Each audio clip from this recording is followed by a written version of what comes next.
আমি মানে অসুস্থ হয়ে গেছি চিন্তায়। আমার ছেলেরা মেয়েরা মানে ওরা খুব চিন্তা করে যে আমার আব্বু কবে আসবে না আসবে, ওই জন্যে চিন্তা করে। আর হচ্ছে আমার মেয়ে তো প্রশ্নই করে আব্বু কবে আসবে আমার স্কুলে নিয়ে যাবে। কিন্তু এখন 9 বছর ধরে আমরা খতিস পাইনি, আমরা কেস করতে পারছিলাম না। কেস করলেই আমাদের হুমকি দিছিল, মানে হানিফ সাহেব হুমকি দিয়েছিল যে তোমার ছেলে বড় হচ্ছে, তোমার দেওয়ার আছে, তোমার ওইটাই দেখে রাখো, ওইটা দেখে রাখো।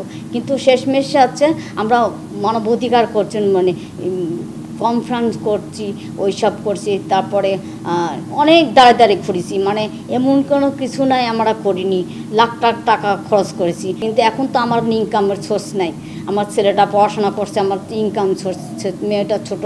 আমি চাচ্ছি কি এখন সরকার যিনি আছেন তার কাছে আমি একই আবেদন হচ্ছে আমার স্বামীটাকে সসম্মানে কি ফেরত দিক। এখন আমাদের যে আগে সরকার ছিলেন তিনি যখন কোনো কেউ কোশ্চেন করতো যে এই গুম বা এই খুনের যেই প্রতিবাদ এরা করছেন এটার অ্যান্সার দেন, তখন উনি একটা কথাই বলতো যে আমি জানি স্বজন হারানোর ব্যথা কী, আমি জানি আমার এটা কি হয়েছে, আমার পুরো ফ্যামিলি হ্যান ত্যান অনেক কথা বলতো। তুমি যদি সত্যিই জানেন যে কেমন লাগে বাবা না থাকলে কেমন লাগে, তাহলে তো কখনোই তার অন্যজনকে দেওয়ার চেষ্টা করবে না সেই কষ্ট। তাহলে তো আমার তো মনে হয় না যে উনি জানেই না যে বাবা হারানোর কষ্ট কী। কারণ উনি আমাদের দেশের দায়িত্বে ছিলেন, যে দেশের সবাইকে ভালো রাখার দায়িত্বে ছিলেন। তাহলে তিনি কোন বিবেকে আমাদের মতন, আমি তো একা না, আমার মতন লাখ লাখ মেয়ে লাখ লাখ ছেলে বাবা হারানোর কষ্টে আছে, তাদেরকে কখনোই কষ্ট দিত না। তিনি কখনোই তার বাবা হারানোর কষ্ট পাননি আমার যা ধারণা। কারণ আমার যেই ফিলিংস বলেছিলাম যে আমার কেমন লাগে, তারা সবাই মনে করছিল আমি অভিনয় করছি। এই পর্যন্ত এখন পর্যন্ত আর কোনো খোঁজ খবর পাইনি। পরবর্তীতে যখন আমরা তার এই যে হানিফ সাহেবের কাছে গেছি, স্বরাষ্ট্রমন্ত্রীর কাছে গেছি, বিভিন্ন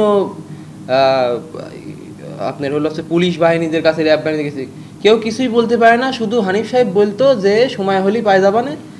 আবার কিছুদিন পর বলা শুরু করলো যে বাড়ির লোকের নিজেরটা দেখা যাবে না, কি করা যায়।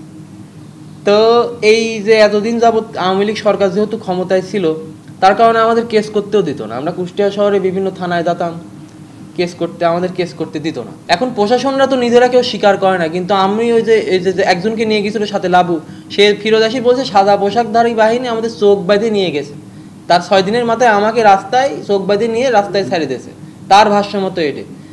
এখন এ জায়গায় তো আরো বড় বড় নেতাদের হাত আছে। আমরা চাচ্ছি যে পাওয়ারে আছে, যে ক্ষমতায় আছে, তারা জন্য আমাদের এই বিষয়টার উপরে, যে গুম এইগুলোর উপরে ভালোভাবে যাতে কোনো একটা মানে যাতে একটা মেজার করে। আমার ছেলে হারানোর বেদনা এত বলার মতো না। আমি সবুজের আব্বা, আমি যে কিভাবে সহ্য করে আছি, কিভাবে ধৈর্য ধরে আছি, কিভাবে বেঁচে আছি, এটা ভাষায় প্রকাশ করার মতো না। তো কথা হলো এখন এই 9-10 বছর হতে চলল, তার কোনো ট্রেস পাচ্ছি না।